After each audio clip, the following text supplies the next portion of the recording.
wash pot never boils, does it? I keep looking at it. It's not there. Is it boiling yet? Not yet. You know what I saw? Who was it? Oh, Rachael Ray. She was on her show and she was saying, oh, here's a good kitchen tip for you. Never put salt in your pasta water until after it comes to a boil. Otherwise, you're going to damage the bottom of your pot because the salt will stay down on the bottom. Like, where do they get this stuff from? I think they go in the back room and say, okay, let's think of a different way to get some new kitchen tips out there. Like Ludacris. Like, I've been cooking my whole life. I always put the salt in first so I don't forget.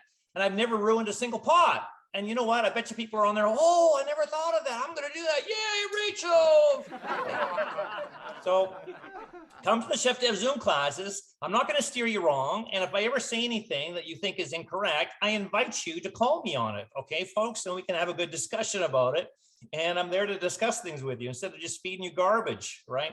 Don't do that. Anyway, hey, you know what? My hat's off to Rachel. She's done a great career. She's got a talk show, all these books, fantastic on her, right? But don't always believe what you see on these shows because sometimes I don't know where they get it from. I really don't.